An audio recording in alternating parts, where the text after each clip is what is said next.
Yesterday, Health Canada approved the Pfizer-BioNTech vaccine as safe and effective. But we're looking specifically at excess deaths today. So let's get straight down into some of these, and then we'll compare that with our world in data, and we'll see that there is broad similarities, but we'll also see that this trend is continuing where we have the data through 2022, through 2023, into 2024, and no one seems to be making a song and dance about it and really saying much about it at all, which is still really quite bemusing because the numbers are high. I want to end today by speaking directly to kids once again. And I know almost half of kids across this country have gotten their vaccine from ages 5 to 12. We need to get more. So please ask your parents if you can get vaccinated. Getting vaccinated protects yourself, protects your family, protects your grandparents, protects vulnerable people, but it also supports our frontline workers who are working incredibly hard, our nurses and doctors and people in hospitals who are dealing with a rise in cases. Canada, 1st of Jan 2023 through to week 6 2024, 59,000 excess deaths. Weekly average there is 19.1%. The excess deaths have remained high in Canada, and we'll see that this is basically confirmed by the Our World in Data figures in a minute.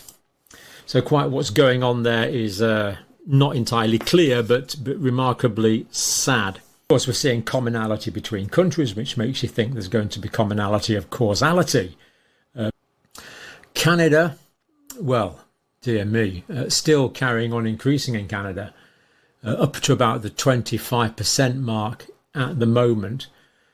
One gets the impression there are really quite significant problems on a number of levels in Canada.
Well, a warm welcome to this talk. Now, I've just got off a rather long video call with Dr. David Speaker, the renowned Canadian virologist and analytical scientist. And I'm going to run through the main findings of what we talked about, and then you can watch the video in detail if you want all the nuance. So just a quick sketch really through what is we talked about on the video. Now, Dr. Speaker's analysed 32 vials of RNA vaccine so far, and has found DNA contamination in all of those vials that is analysed from different countries. And in the Pfizer vaccine is found something called SV, simian virus 40 enhancer and promoter. More on what that does in a minute, but basically it means that the DNA from the contamination can get into the nucleus of the cell and into the DNA of the host cell. So 9 or 12 can have been altered by this DNA. So the theoretical risk is clear.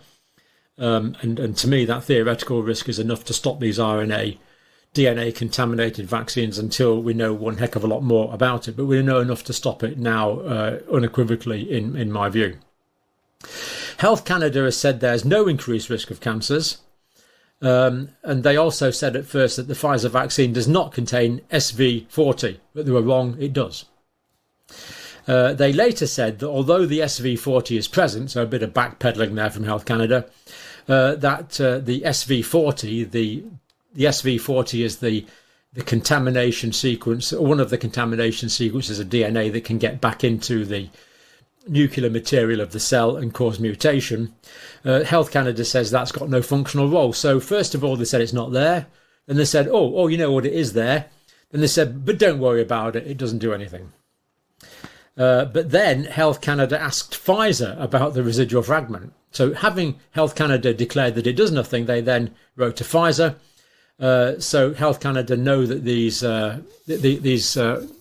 contaminating SV40 potential cancer-causing sequence is there. And then Health Canada was asked, like a Freedom of Information request, Health Canada was asked for this information from Pfizer, but it came back redacted. Why would they want to hide the scientific information, Health Canada? Why would they want to do that?